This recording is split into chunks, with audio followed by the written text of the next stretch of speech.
गौतम बुद्ध ने कहा था, भावनाएं आती हैं और चली जाती हैं, लेकिन जो उन्हें देख रहा है वही स्थायी है। यह वाक्य सिर्फ एक उपदेश नहीं, बल्कि मनुष्य की मुक्ति का रहस्य है। जब बुद्ध ध्यान में बैठे थे, उन्होंने अपने मन को ध्यान से देखा। उन्होंने पाया कि हर भावना, चाहे वह गुस्सा हो या डर, बस एक अतिथि है। वह आती है, कुछ देर ठहरती है और फिर चली जाती है। लेकिन हम उसे पकड़ लेते हैं, उसके साथ बैठ जाते हैं और फिर वही हमारी पहचान बन जाती है। बुद्ध ने कहा था, गुस्सा तुम्हें तब तक पकड़ कर रखेगा जब तक तुम उसे पकड़ना बंद नहीं करते। यानी जब तक तुम उसे समझोगे नहीं, वह तुम्हें जलाता रहेगा। देखो, जीवन में जब कोई तुम्हारे साथ बुरा व्यवहार करता है, तुम्हारा मन तुरंत प्रतिक्रिया करता है, इसने मेरे साथ ऐसा क्यों किया। गुस्सा आता है, दिल दुखता है और फिर वो गुस्सा एक जलती हुई आग बन जाता है। लेकिन क्या तुमने कभी उस गुस्से को बस देखा है, बिना उससे लड़ने की कोशिश किए? बुद्ध कहते हैं, भावना को मत दबाओ, उसे बस देखो, उसे आने दो और जाने दो।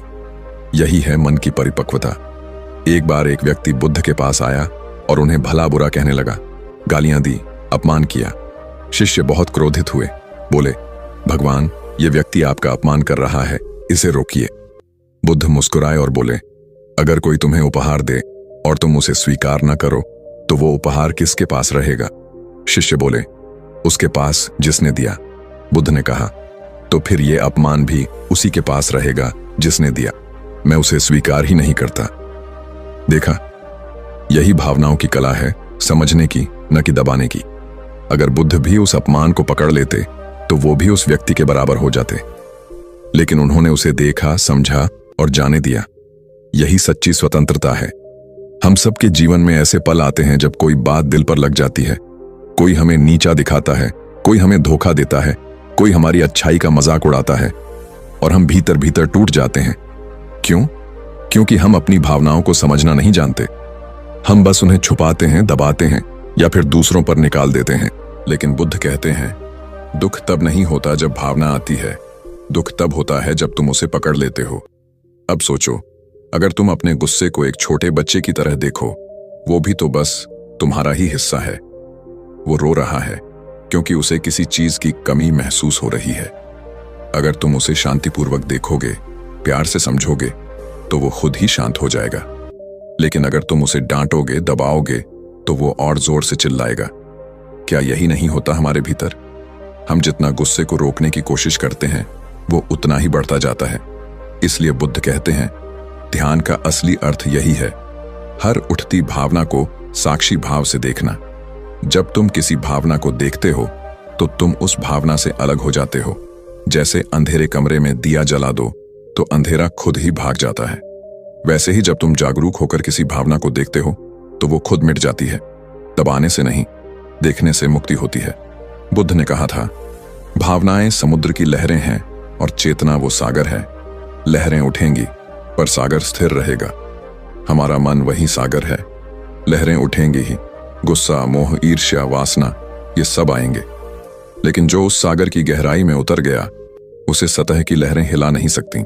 सोचो, जब कोई तुम्हारे सामने अपमान करता है और तुम शांत रहते हो, तो उस पल तुम जीत जाते हो, न उसे, न परिस्थिति को, बल्कि खुद को।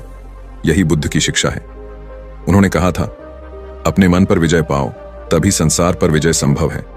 और मन पर विजय का पहला कदम है भावनाओं को समझना, न कि उनसे भागना। हर दिन कुछ मिनट ऐसे निकालो जब तुम बस देखो, तुम्हारे भीतर क्या चल रहा है, कौन सी भावना आ रही है।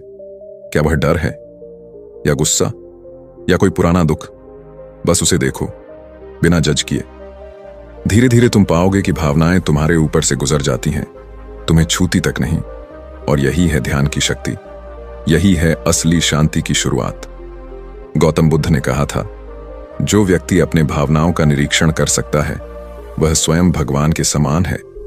क्योंकि जो खुद को समझ लेता है, वह सबको समझ लेता है। तुम दूसरों से नहीं, अपने भीतर के भावनात्मक तूफान से हारते हो। जब तुम उसे पहचान लेते हो, तो संसार तुम्हारे भीतर छोटा पड़ जाता है।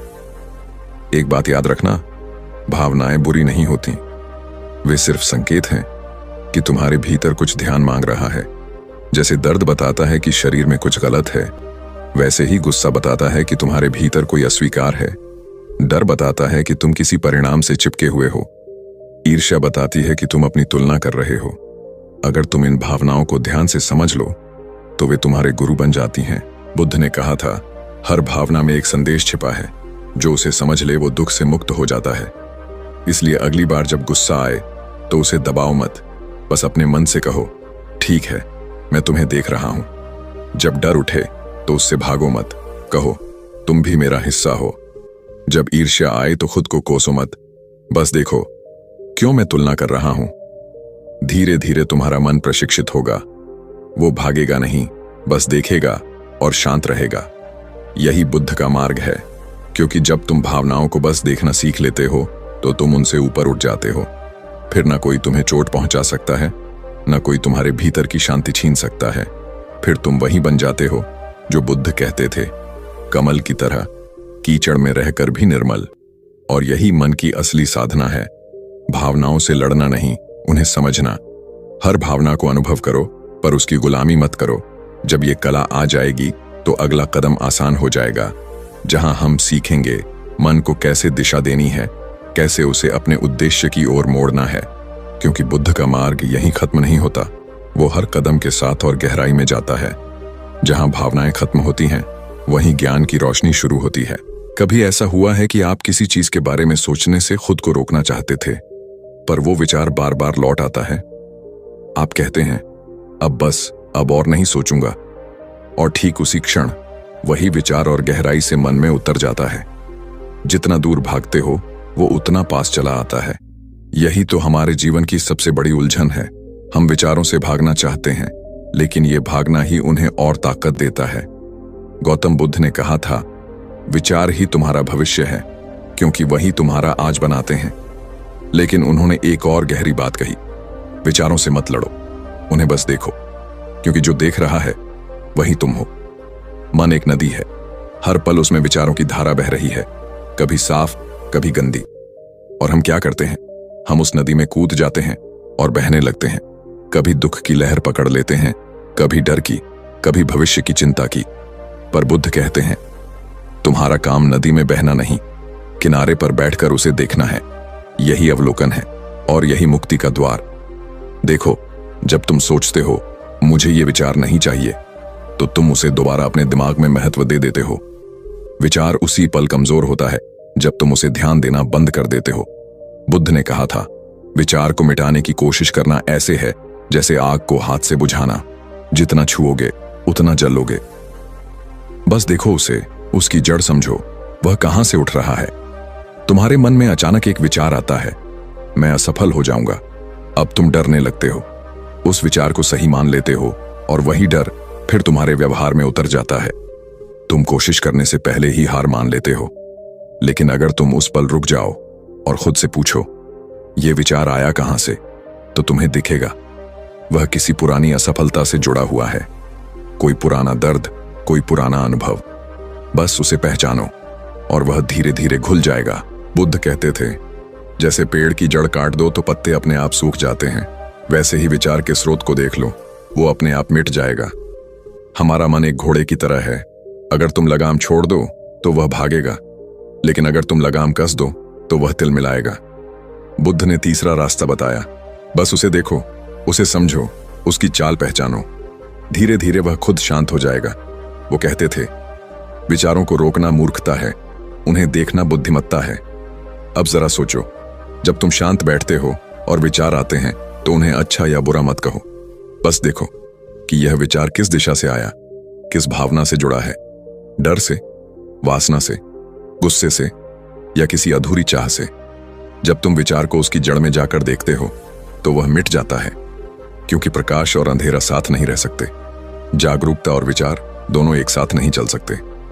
गौतम बुद्ध की सबसे महान साधना विपश्यना इसी पर आधारित है, हर उठते विचार को देखना, बिना उसमें बहना।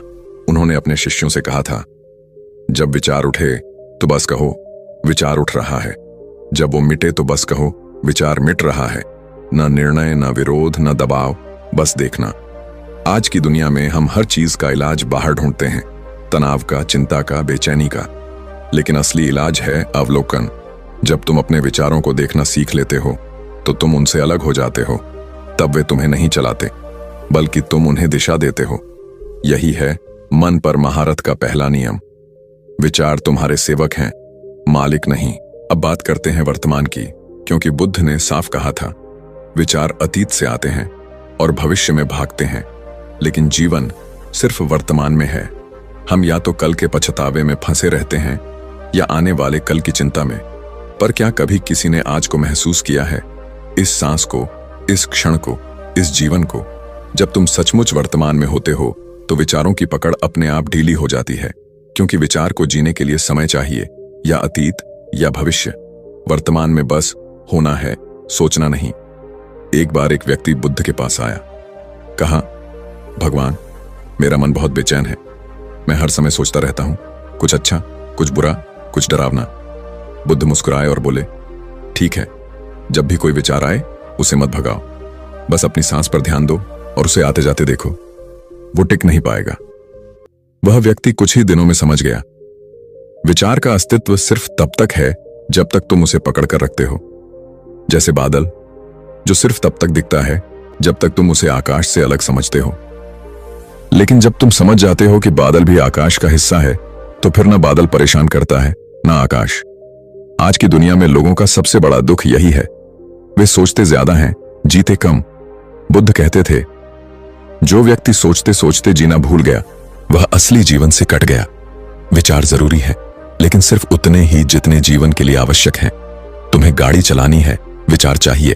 काम करना है, विचार चाहिए। पर हर वक्त मन में विचारों का तूफान क्यों? क्योंकि हमने मन को आराम करना सिखाया ही नहीं। बुद्ध ने सिखाया था, मन को आराम तब मिलता है जब वह वर्तमान में होता है, और वर्तमान में आने का एक ही तरीका है, अवलोकन। जब भी तुम किसी काम में पूरी तरह डूब जाते हो, जैसे कोई चित्र बना रहे हो, कोई गीत सुन रहे हो, या किसी बच्चे के साथ खेल रहे हो, तुम्हारा मन शांत हो जाता है, क्योंकि उस पल तुम विचारों के पार होते हो।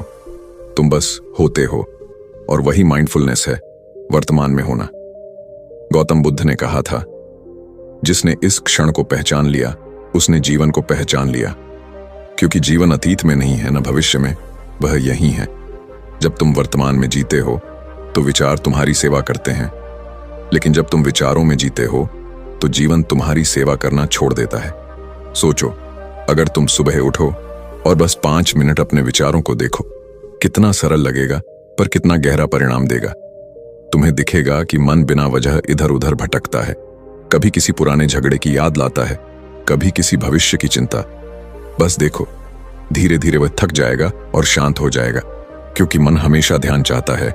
अगर तुम उसे देख लेते हो तो उसे वो मिल जाता है जिसकी उसे जरूरत थी। विचारों पर नियंत्रण करने का अर्थ है उनसे भागना नहीं, बल्कि उनके स्रोत को पहचानना। हर विचार किसी भावना से जन्म लेता है, डर से, इच्छा से, असंतोष से। जब तुम भावना को देख लेते हो तो विचार अपने आप समाप्त हो जाता है। बुद्ध की यही सबसे बड़ी खोज थी। विचार से मत लड़ो, उसे समझो। याद रखो, विचार रोकने की कोशिश मत करो, वो नदी है, बहने दो। बस किनारे पर बैठो और देखो, धीरे धीरे वह साफ होती जाएगी। तुम्हारा मन स्वयं निर्मल झील की तरह हो जाएगा, जहां विचार उठेंगे भी तो सिर्फ प्रतिबिंब बनकर, तुम्हें छुएंगे नहीं। और जब मन इस अवस्था में पहुंचता है, तब बुद्ध ने कहा, यही सच्चा ध्यान है, क्योंकि तब विचार नहीं, तुम सोच रहे होते हो। वो तुम्हारे ऊपर नहीं, तुम उनके ऊपर होते हो। यही है अवलोकन की शक्ति, जहां विचार तुम्हें बांधते नहीं, बल्कि तुम्हारी सेवा करते हैं। और यही अवस्था तुम्हें अगले कदम की ओर ले जाएगी, जहां मन सिर्फ शांत या प्रशिक्षित नहीं, बल्कि निर्देशित होगा, जहां तुम उसे किसी दिशा में भेज सकोगे, अपने उद्देश्य, अपने कर्म, अपने आत्मबोध की ओर। क्योंकि बुद्ध का मार्ग यहीं समाप्त नहीं होता, वह यहीं से आगे बढ़ता है, जहां मन अब विचारों का गुलाम नहीं, बल्कि चेतना का उपकरण बन जाता है। कल्पना कीजिए, एक शांत पहाड़ की चोटी पर बैठे हैं आप। सामने सूरज ढल रहा है, हवा ठंडी है और चारों तरफ शांति का सागर फैला हुआ है। लेकिन इस शांति के बीच आपका मन फिर भी भाग रहा है, कभी बीते कल की गलतियों की ओर, तो कभी आने वाले कल की चिंताओं की तरफ। आप चाहते हैं कि मन रुके, शांत हो, पर वो किसी जंगली घोड़े की तरह भागता जाता है। ऐसा क्यों है? क्योंकि मन को अब तक कोई दिशा नहीं मिली। और बुद्ध कहते थे, बिना दिशा का मन स्वयं अपना विनाश करता है। दोस्तों, यही वो बिंदु है जहां से जीवन की सबसे बड़ी यात्रा शुरू होती है, मन को उद्देश्य देना। क्योंकि जब मन दिशाहीन होता है वह ऊर्जा को बर्बाद करता है, लेकिन जब उसे लक्ष्य मिलता है तो वही ऊर्जा साधना बन जाती है, वही मन साधु बन जाता है। गौतम बुद्ध अपने एक शिष्य आनंद से कहते हैं, जिसका मन भटकता है उसका जीवन भी भटकता है। जीवन को समझने की शुरुआत मन से होती है। मन एक नदी की तरह है, अगर तुम उसे बांध दो तो वो शांत झील बन जाती है, अगर उसे बिना दिशा छोड़ दो तो वह बाढ़ बनकर सब कुछ बहा ले जाती है। इसीलिए बुद्ध ने कहा था, अपना मन नियंत्रित करो, नहीं तो मन तुम्हें नियंत्रित कर लेगा। अब सोचो, अगर सुबह उठते ही मन के पास कोई दिशा ना हो तो वह इधर उधर दौड़ता रहेगा। कभी मोबाइल खोल लेगा, कभी तुलना करेगा, कभी डर पैदा करेगा, कभी पछतावा। और यही वह क्षण है जब दुख जन्म लेता है, क्योंकि मन को जब कोई अर्थ नहीं मिलता तो वह खुद में उलझने लगता है, जैसे खाली घर में गूंजती आवाज। मन का यही भटकाव हमारी बेचैनी बन जाता है। बुद्ध ने अपने जीवन में सैकड़ों लोगों को यह समझाया कि मन को दिशा देना ही ध्यान की पहली सीढ़ी है। एक बार एक युवक बुद्ध के पास आया और बोला, भगवान, मैं ध्यान करता हूं पर मन रुकता ही नहीं, वह बार बार भागता है। बुद्ध मुस्कुराए और बोले, मन भागता नहीं बेटा, तुमने उसे बुलाया ही नहीं। उसे बुलाने का नाम है उद्देश्य। यह बात सुनकर युवक ने पूछा, कैसा उद्देश्य? बुद्ध ने कहा, जो तुम्हें भीतर से हिला दे, जो तुम्हारे जीवन को अर्थ दे, जो केवल तुम्हारे लिए नहीं दूसरों के कल्याण के लिए भी हो। क्योंकि जब तुम्हारा लक्ष्य केवल स्वयं तक सीमित होता है, मन संकीर्ण हो जाता है, और जब तुम्हारा उद्देश्य व्यापक होता है, मन स्वतः अनुशासित हो जाता है। दोस्तों, अगर ध्यान से देखा जाए तो बुद्ध की हर शिक्षा का मूल यही है, मन को सही दिशा दो। उन्होंने कभी यह नहीं कहा कि मन से लड़ो, बल्कि यह सिखाया कि उसे समझो, उसे जानो और उसे काम पर लगाओ। बुद्ध के जीवन की सबसे अद्भुत बात यह थी कि उन्होंने कभी मन को दबाने की कोशिश नहीं की, उन्होंने उसे उपयोगी बनाया। जैसे लोहे को ठंडा छोड़ दो तो वह जंग खा जाएगा, पर उसी लोहे को सही दिशा में ताप दो तो वही तलवार बन जाएगा। मन भी ऐसा ही है, यदि उसे भटकने दो तो वह दुख देगा, यदि उसे साधो तो वही तुम्हें मुक्ति देगा। आज हम सब अपने जीवन में किसी न किसी तरह की उलझन में हैं। कभी भविष्य की चिंता, कभी रिश्तों की खटास, कभी काम का दबाव। लेकिन सच्चाई यह है कि हमारी समस्या परिस्थितियां नहीं, बल्कि मन की दिशा है। मन को अगर सही दिशा मिले तो कठिन से कठिन परिस्थिति भी साधना बन जाती है। बुद्ध कहते थे, जिसके पास जीवन का अर्थ है वह किसी भी क्यों को सह सकता है। यानी अगर तुम्हारे जीवन में कोई गहरा उद्देश्य है तो दुख, डर, असफलता तुम्हें नहीं हिला सकते, क्योंकि तुम्हारा मन जानता है कि वह कहां जा रहा है। एक दिन बुद्ध ने अपने शिष्यों से पूछा, अगर एक नाव बिना पतवार के सागर में छोड़ दी जाए तो क्या होगा? शिष्यों ने कहा, वह लहरों के साथ बह जाएगी। बुद्ध बोले, और अगर उसमें एक पतवार हो, दिशा हो तो? शिष्यों ने कहा, तो वह किनारे तक पहुंच जाएगी। बुद्ध ने मुस्कुराकर कहा, ऐसा ही मन है और दिशा ही तुम्हारी पतवार है। हम सब सागर में हैं, जीवन के सागर में। लहरें हैं, सुख, दुख, लालच, भय, कामना। लेकिन अगर तुम्हारे पास दिशा है तो कोई भी लहर तुम्हें डुबो नहीं सकती। यही कारण है कि जो व्यक्ति उद्देश्यहीन होता है उसका मन हर छोटी बात से डगमगा जाता है, कभी लोगों के कहने से, कभी असफलता से, कभी अपनी तुलना से, क्योंकि उसके पास जाने की कोई मंजिल नहीं होती। एक क्षण के लिए सोचो, अगर बुद्ध के जीवन में भी उद्देश्य न होता तो क्या वो आज इतने पूजनीय होते? राजमहल में सब कुछ था, धन, परिवार, वैभव, फिर भी उन्होंने सब छोड़ा, क्योंकि भीतर से एक आवाज आई, जीवन का अर्थ खोजो। वह आवाज ही उनकी दिशा बन गई। उन्होंने मन को एक ही दिशा दी, सत्य की खोज। और जब मन को दिशा मिली तो वो स्थिर हुआ और उसी स्थिरता से जागृति आई। बुद्धत्व कोई चमत्कार नहीं है, वह मन की दिशा का परिणाम है। अब सोचो, तुम्हारा मन किस दिशा में बह रहा है? क्या तुमने कभी बैठकर खुद से पूछा है, मैं किसके लिए जी रहा हूं? मेरा लक्ष्य क्या है? या फिर तुम सिर्फ इसलिए जी रहे हो क्योंकि सब जी रहे हैं? याद रखना, जो मन बिना उद्देश्य के जीता है वह रोज मरता है, और जो मन किसी उद्देश्य से जीता है वह हर दिन जन्म लेता है। बुद्ध कहते हैं, जिसका जीवन बिना अर्थ के है उसका मन भूतों का घर है। मतलब ऐसे मन में अतीत के पछतावे, भविष्य की चिंता और दूसरों से तुलना जैसे भूत बस जाते हैं, और जब मन इनसे भर जाता है तो व्यक्ति कभी शांति नहीं पा सकता। अब सवाल उठता है, मन को उद्देश्य कैसे दें? बुद्ध ने कहा, अपने भीतर झांको। मन की दिशा बाहर नहीं मिलती, वह भीतर से निकलती है। जब तुम शांत बैठकर खुद से पूछते हो, मैं क्यों यहां हूं, मेरा अस्तित्व किसके लिए है, तब धीरे धीरे भीतर से एक उत्तर आता है। वही तुम्हारा सच्चा उद्देश्य होता है। वह कुछ भी हो सकता है, किसी की सेवा करना, कुछ सृजन करना, खुद को सुधारना या दूसरों को प्रेरित करना। पर जब वह उद्देश्य मन को छू जाता है, मन बेकाबू नहीं रहता, वह केंद्रित हो जाता है। बुद्ध ने एक और गहरी बात कही थी, जब तुम्हारा उद्देश्य तुम्हारे अहंकार से बड़ा होता है तब मन शांत होता है। मतलब जब तुम्हारा लक्ष्य सिर्फ अपने लिए नहीं बल्कि दूसरों के लिए होता है तो मन की सारी भटकन खुद ब खुद मिट जाती है, क्योंकि अब मन किसी उच्च ऊर्जा से जुड़ जाता है। बुद्ध के जीवन में यही हुआ। उन्होंने कहा, मैं तब तक विश्राम नहीं लूंगा जब तक हर प्राणी को दुख से मुक्ति न मिले। यह शब्द केवल करुणा नहीं थे, यह उनके मन की दिशा थी, और यही दिशा उन्हें हर मोह, हर भय से मुक्त कर गई। इसलिए दोस्तों, अगर तुम भी अपने जीवन में शांति चाहते हो तो सबसे पहले अपने मन को एक उद्देश्य दो। सुबह उठो और खुद से पूछो, आज मैं किस दिशा में जा रहा हूं? अगर यह सवाल ईमानदारी से हर दिन पूछा जाए तो मन कभी व्यर्थ नहीं जाएगा, क्योंकि मन की शक्ति बहुत बड़ी है, लेकिन उसकी दिशा तुम्हारे हाथ में है। एक छोटी सी कहानी सुनो। एक किसान था जिसके पास 2 बैल थे। वह दोनों को खेत में जोतता था। एक दिन उसने देखा कि दोनों बैल अलग अलग दिशाओं में खींच रहे हैं, एक उत्तर की ओर, दूसरा दक्षिण की ओर। परिणाम, हल एक जगह पर ही अटका रहा। फिर उसने दोनों को एक ही दिशा में बांधा। बस हल चल पड़ा, खेत तैयार हो गया। बुद्ध कहते हैं, तुम्हारे भीतर भी 2 बैल हैं, इच्छाएं और चेतना। अगर तुम उन्हें एक दिशा में बांध दो तो जीवन आगे बढ़ता है, अगर नहीं तो तुम पूरी जिंदगी वहीं घूमते रह जाओगे। याद रखना, मन को रोकने की जरूरत नहीं, बस उसे दिशा दो। जब मन उद्देश्य पूर्ण होता है तो वही ध्यान बन जाता है, और जब मन उद्देश्यहीन होता है तो वही तनाव बन जाता है। बुद्ध के शब्दों में, जो अपने मन को समझ गया उसने जीवन को समझ लिया। इसलिए अगली बार जब तुम्हारा मन भटके तो उसे दोष मत दो, उसे काम दो।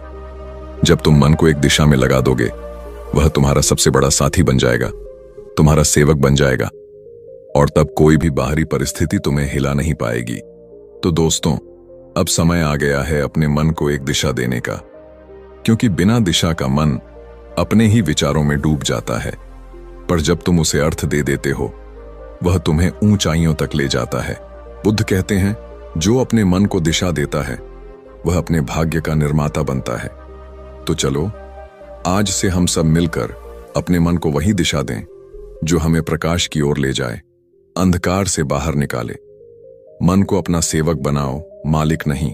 और याद रखो, जब मन तुम्हारा सेवक बन जाएगा तब दुनिया की कोई भी शक्ति तुम्हें डिगा नहीं पाएगी। अगर इस वीडियो ने तुम्हारे भीतर थोड़ी सी भी रोशनी जगाई है तो इसे दूसरों के साथ जरूर साझा करो।